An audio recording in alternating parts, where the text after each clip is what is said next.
Dear students, believe me, I'm sorry that I can't be there to teach you at the moment, but I'm running through the Wicklow Mountains, running away from illiterati guys, and I really know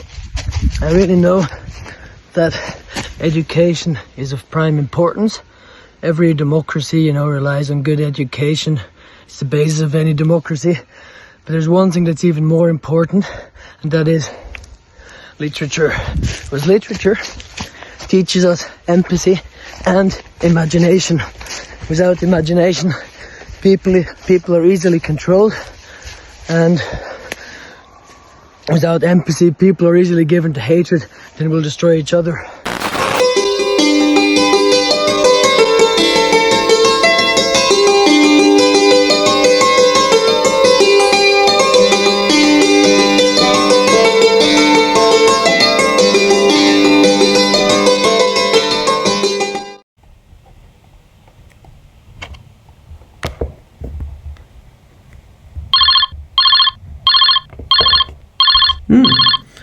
What's going on? Ah! Mr. Brand! Thank goodness I've found you! The soul, yes, the very soul of Ireland is endangered! The soul of Ireland. Okay, just slow down a sec and state calmly and quietly how I might be able to help you. Well, I'm Finnegan, and I'm a leprechaun? Yeah, so you're a leprechaun, sure. Thought that would be rather obvious for a clever clogs like you. But perhaps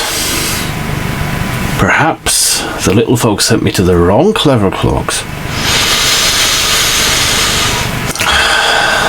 Oh well. But I'm here now, so you'll have to do. Let me test you quickly. What's your favorite color? Green. Where do you live? Somewhere over the rainbow. What are you hiding there? 3 cheesecakes and a ham sandwich?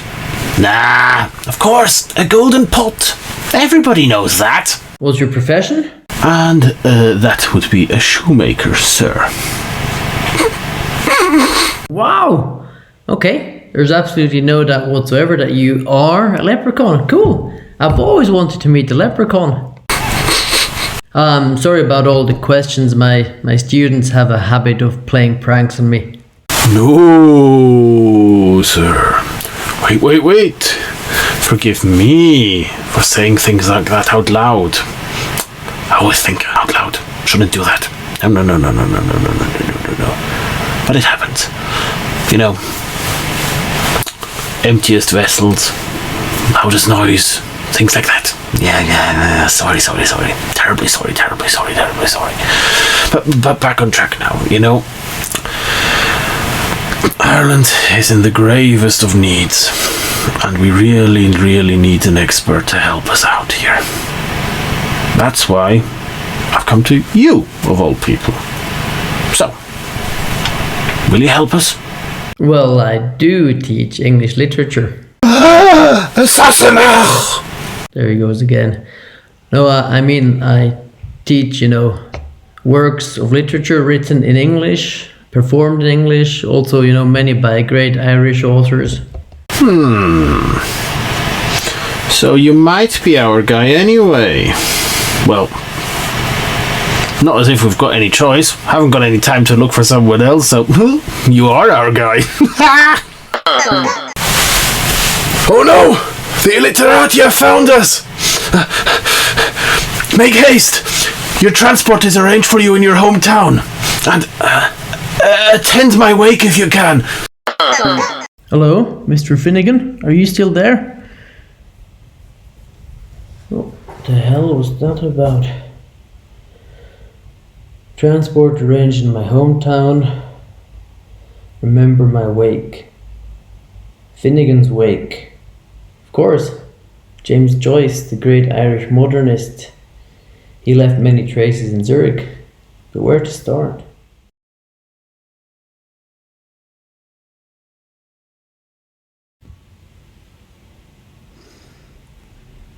Finnegan's Wake, James Joyce. Zurich. So Jay spent a lot of time in Universitätsstraße. That's where he wrote Ulysses. Doesn't help. He wrote a poem about Bahnhofstraße. That's about being old and blind, but not quite dead. And Awake is an Irish funeral where it's all about singing and dancing and just remembering the good old times you had with the dead person in question. He's buried up in Fluentre, but Awake's not about being dead, it's about remembering! There's a memorial plaque by the rivers between Seal and Limot. Yes, that must be it. Ah, greetings. You made it. You might be the right clever clogs anyway. Ha! And hello to you, Mr. Leprechaun. Lovely to see you. How can I help you? Let's get going. Now there. Have you ever heard of the Blarney Stone? The Blarney Stone. Right. The Blarney Stone is a block of stone that was built into the battlements of Blarney Castle in County Cork in Ireland. Well, situated just outside of Cork in Ireland. And whoever kisses the Blarney Stone is said to be endowed with the gift of the gab, which has become a synonym for imaginative storytelling, but also clever, witty, charming chit-chat. Yes, the very same. Those most Irish of all traits. And now, gone. What do you mean? Well, obviously, as being so charming and... Not that, the other bit. Yes, of course. The international cabal of the illiterati has stolen the Blarney. All of it! The gift, the stone, and even the bloomin' castle! You're joking, right? Joking? Joking? Seriously? You ask me if I'm joking? Do I sound like a bloody Irish leprechaun to you? Nah, not really. Exactly. When the Blarney was stolen, even my charming accent was taken. And now I'm left with this bland piece of nothing. And what has that got to do with me? Well, we need your help. You simply must come to Ireland. Say what? But I need to go to school, I need to get teaching. My kids need me. Oh, no, you don't. Without the Blarney, you simply won't have any literature left to teach. Oh. Bloody Nora. Okay, literature probably is just about the only thing that's even more important than education. Count me in. But how do we get to Ireland anyway? Know where you are and where you must go. And then, it's your choice. Okay. I'd like to fly to Ireland on the back of a great fire-breathing dragon while I am quoting beautiful romantic poetry. Yeah, that would be class. But, no. Joyce, James Joyce. Give me a sec. Poetry, even when apparently most fantastic, is always a revolt against artifice, a revolt, in a sense, against actuality.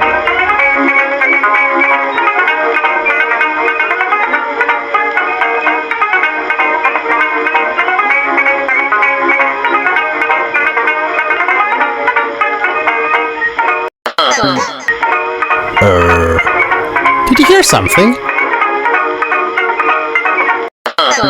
Oh no!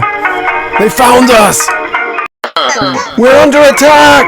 Quick! Get us to Paris! Paris beckons! Why am I waiting?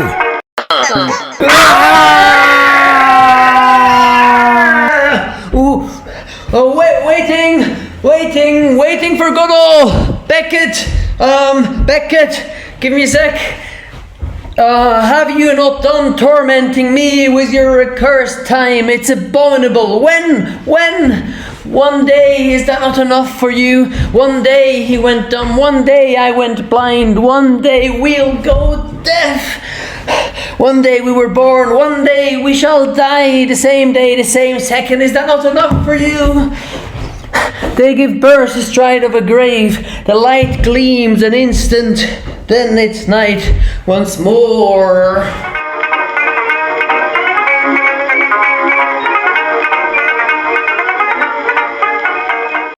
Well, you got there in the end, but poof, you were cutting it close. Well, luckily for us, the Rainbow Road is strong between Paris and Ireland. Many connections. Oh well. And cutting it close does make for great dramaturgy, doesn't it? Yeah. Oh, thanks for holding on long enough. Just part of the job. Why do we have two big green glowing emeralds at the bottom of our screen, Mr. Finnegan? Not sure. But they are rather nice, aren't they? That's absurd. Like Waiting for Godot, by the way, which became a masterpiece of the theatre of the absurd. Yeah, nothing happens in the entire play. And it happens twice. It was meant to get across one of the central tenets of existentialist philosophy. Life is not about finding meaning, it's about creating meaning for yourself. If you just, sit around waiting for some God or anything outside of yourself to create a meaning for you, you'll be sorely disappointed. Nothing is going to happen. There is no plot development whatsoever. Not with Godot, and neither for us. So how do we at least change it for us? How do we move on? Well, you tell me. I quite like Paris. Beautiful city. As previously stated, I can not. So, please remember my other piece of advice a bit better. Thank you. Know where you are and where you want to go. And... Quote Joyce to connect Paris to Ireland. Oh, no. That won't do at all. They'll be watching that route now. No. We have to keep changing. And I'd suggest following him, who might have profited the most of the Blarney among all of us Irishmen. I don't understand. Fine expert you are. Well, I'll just have to try a different language then, won't I? Français de sympathie. Je suis irlandais de race. Et les Anglais m'ont condamné à parler le langage de Shakespeare.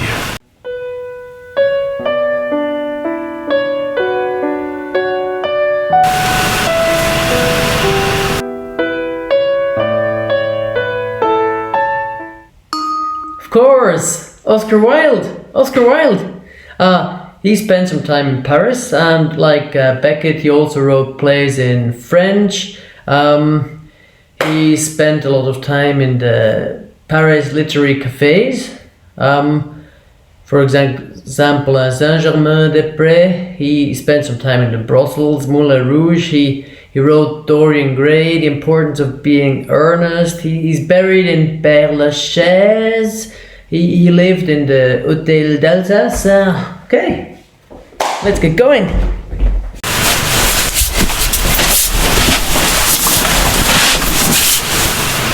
Now, don't go losing your head.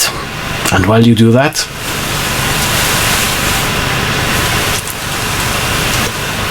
I'll go and see what's served on the silver platter, because I can resist anything but temptation. Losing head, temptation. Salome.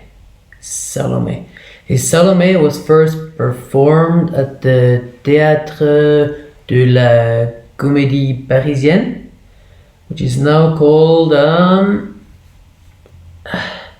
Théâtre de l'Athénée.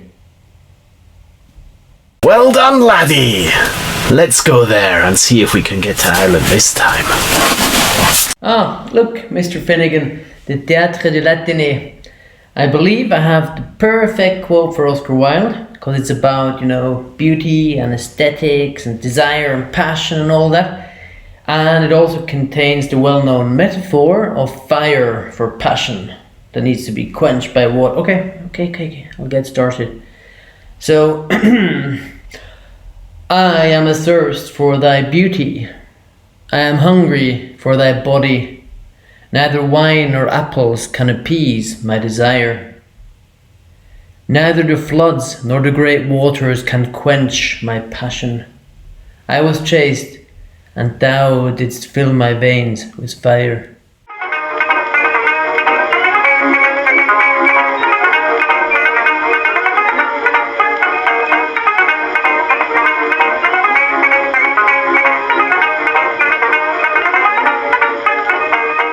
Oh no! If not even the power of the great dandy could get us to the Emerald Isle, who can? Where are we? Reading. We're in England. How come? This is where Oscar Wilde, the great sweet talker, was incarcerated after his trial for gross indecency. Well, the Victorians were a bit stuck up, so perhaps you shouldn't have chosen quite such a steamy quote.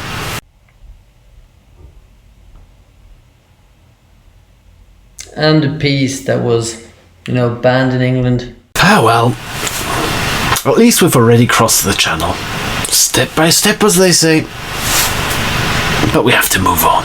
The literati will be following close on our heels and closing off further doors. Those bloodsuckers. Don't be too harsh on them. As Oscar Wilde always used to say, always forgive your enemies. Nothing annoys them more.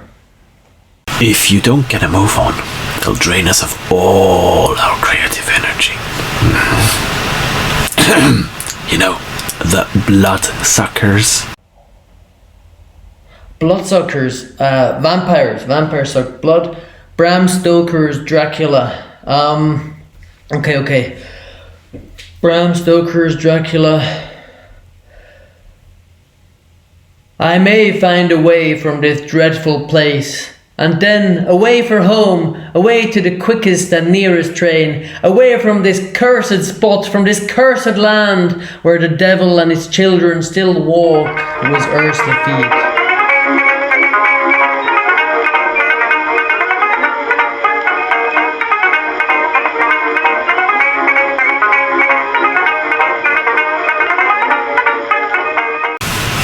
Bram Stoker, Dracula. Excellent reading material. A masterpiece of dark romanticism and Gothic literature. Well done, young man. The prototypical vampire count. Half man, half bat, living in his dark castle. Ooh. And don't forget the three beauties with him. Sassy. Yes. Good stuff. Trinity College, Dublin. Ireland! Oh, we've made it. But you were a bit slow on the uptake this time, I nearly had to break Leprechaun code to get through to you. But I guess well done in the end. We got where we had to go. So, we're learning. This was Bram Stoker's alma mater, wasn't it? And many others. Oh no! They found us already! Quickly, get... Oh! We like secret very much, country fries and ketchup, yeah. We very good knows how speaking German, because we are living opposite in German women's, Cruelty does not only hurt the victim, but the perpetrator also, and maybe more deeply and permanently. We like secret very much, country fries and ketchup, does not only hurt the victim, good knows how but the perpetrator also, because we are living and maybe opposite more deeply and more permanently. Thank you, Sally. Head to the library. Let the wonderful smell of old books transport you to a different time and place.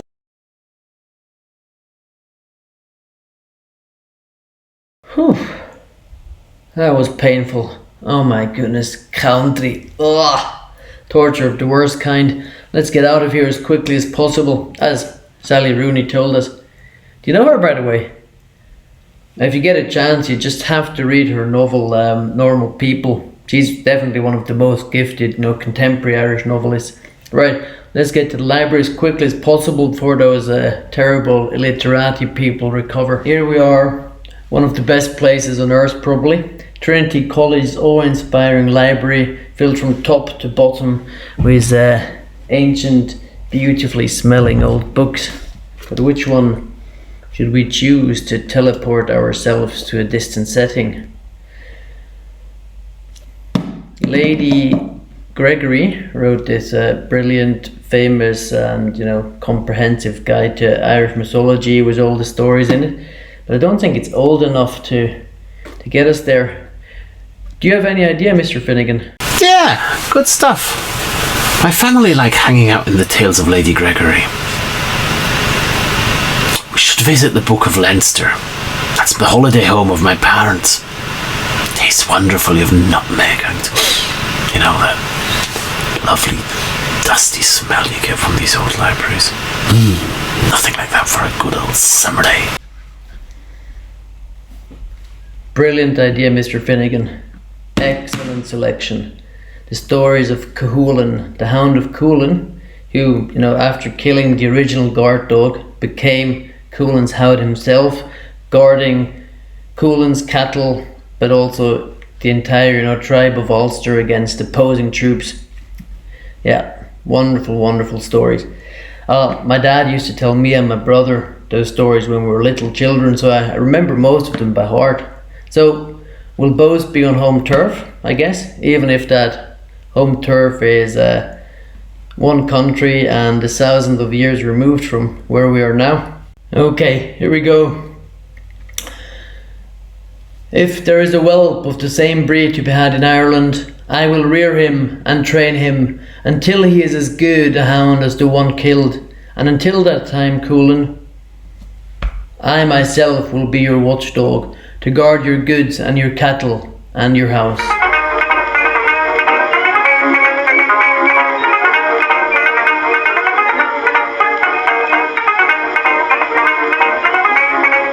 Oh, this is different. See over there? That must be him, the Hound of Ulster.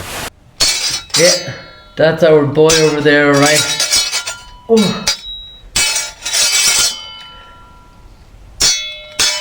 Why is he slaughtering all these men? Well, as far as I remember, Queen Maeve from the south wanted to steal a prized bull.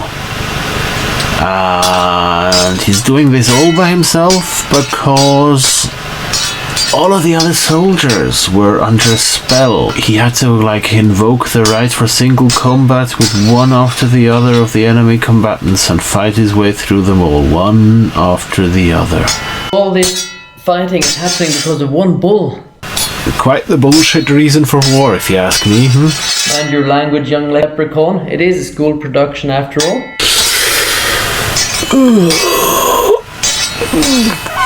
Okay, we need to get out of here as quickly as possible.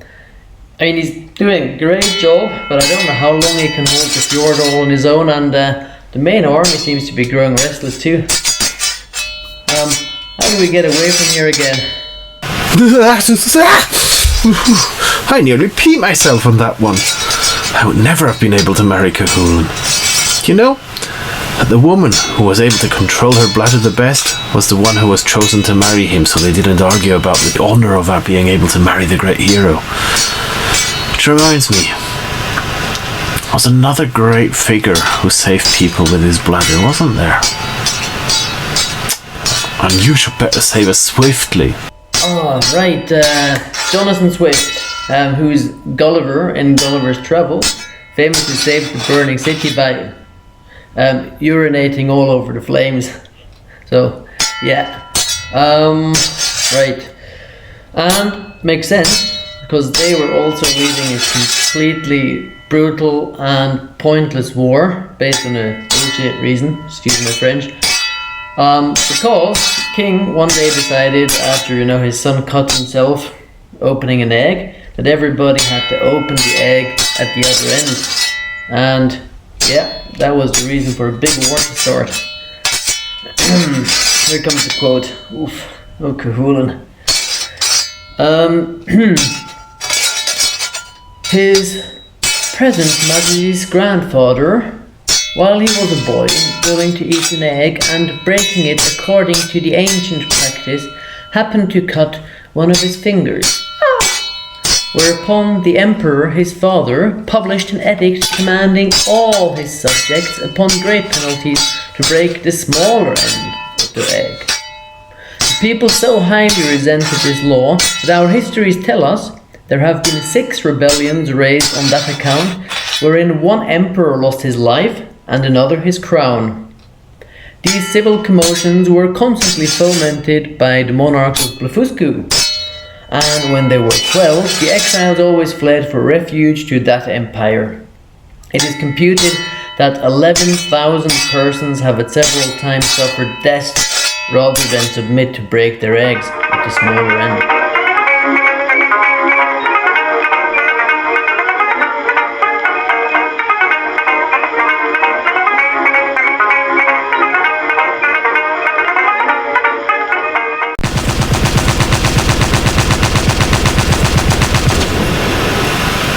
Oh, this isn't much better. How do you do it? You humans, you move through the millennia with so little progress. Always circle upon circle of the same violence. You turn around and bite yourselves in your own tails. Over and over and over again. I think you're a bunch of morons. God almighty. I think we've landed in the middle of the Northern Ireland conflict. Bloody Sunday in Derry itself. Another battle being fought based on fictional borderlines and minor differences in religions. When will people ever learn? In Cahulan's days they were fighting because of a bull. In Swift's satire, he was criticizing that people were there, that some Puritans were worried about growing Catholic influence in Parliament and they were leading a war. And now we're doing it all again! God almighty!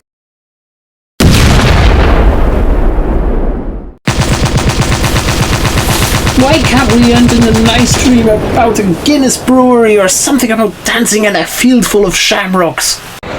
Oh God, that would be lovely. How about birds singing like Matt Sweeney? Oh, that's an idea. What sounds like Sweeney and fled the troubles for greener pastures?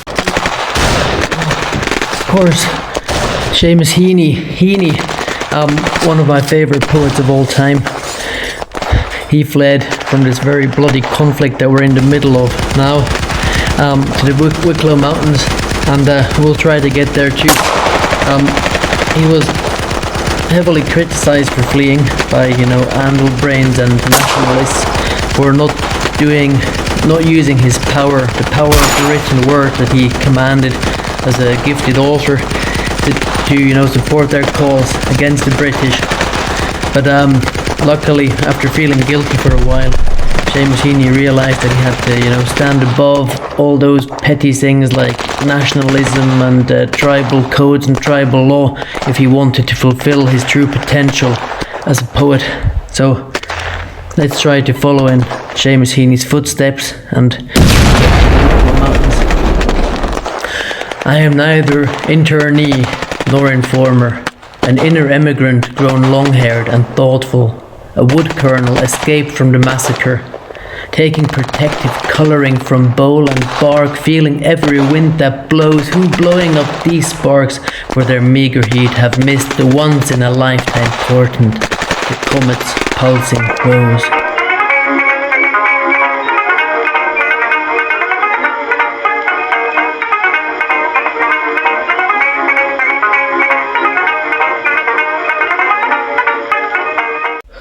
Oh, Mr. Finnegan, that was a close shave.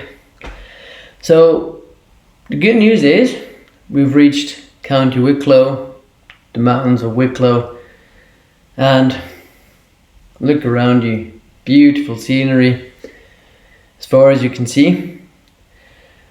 Bad news is I lost my cap, I lost my rucksack.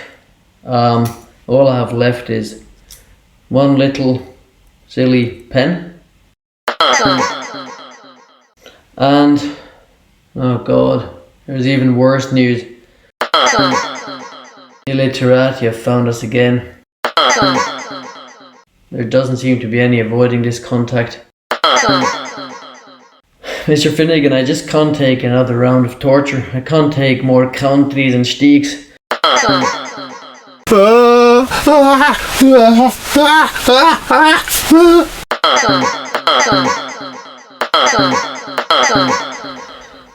Let's run. Too late. There's no avoiding this confrontation.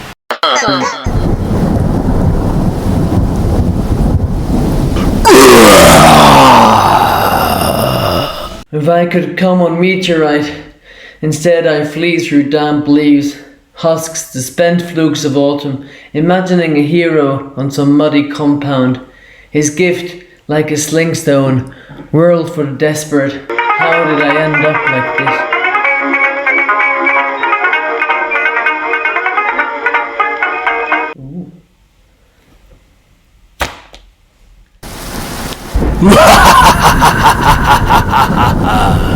Damn. It was worth a shot. My name is Rick, Limey Rick, or Limerick to you. I stand for the worst kind of Irish poetry.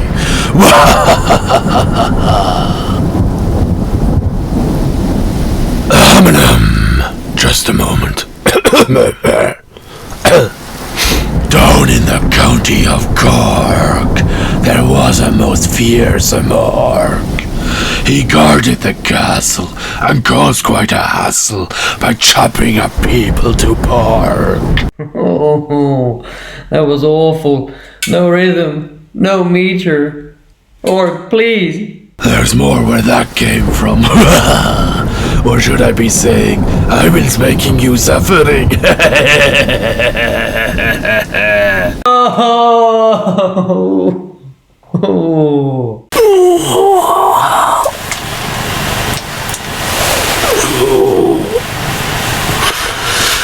Please, make it stop. Oh God, not another one.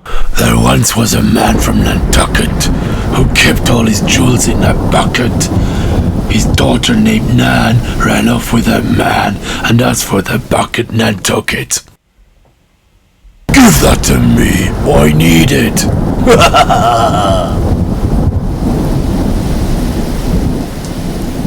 Hey Orc, give us our bucket of emerald shards back.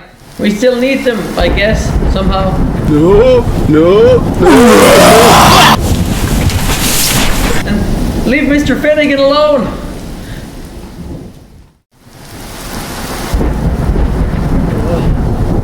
For the pen is mightier than the sword. You ran out of ink, scribe. Well, if Willie Butler Yeats can't save us, nobody can. Turning and turning in the widening gyre, the falcon cannot hear the falconer. Things fall apart, the centre cannot hold. Mere anarchy is loosed upon the world. The blood-dimmed tide is loosed, and everywhere the ceremony of innocence is drowned. The best lack all conviction, while the worst are full of passionate intensity. What the?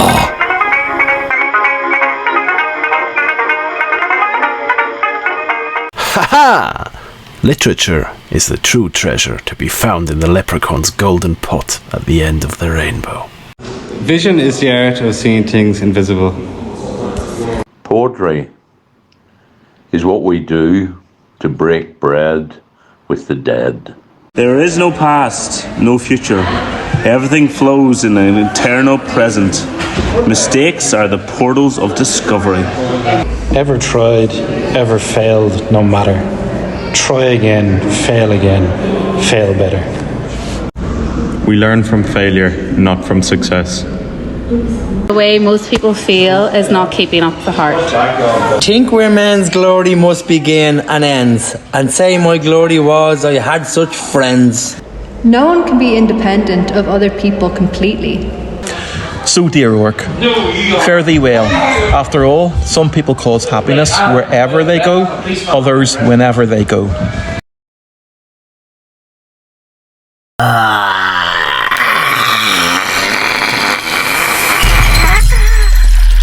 That was spectacular! Woohoo! Mr. Finnegan, can I give you a hug? No. Can I call you Finn? Most certainly not. Do you think we've defeated the literati for good now? Together, you know, is all of our literary greats. Alas, no. They remain a constant threat to everything beautiful, to any progress of the human heart and mind. They will raise their monitor's head again and strike back more terrible than ever, over and over again. So, you have to remain watchful. Fight the illiterati. Keep your mind open. Let the colour of fantasy in. And create. Always create new things. Nothing frustrates them more than the rainbow coming from a creator's heart. We have saved the Blarney Stone for now, and with it, the magic of the Emerald Line.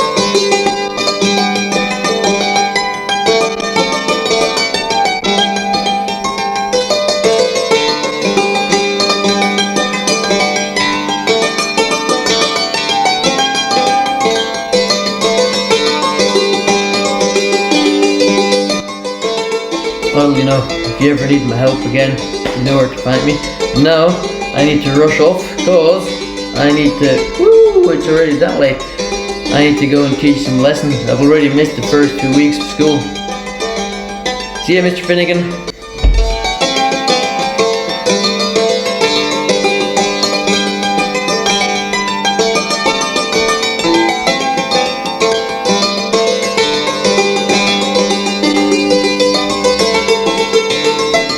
Jabbers, will you listen to that? I can finally speak properly again. Top of the morning to you.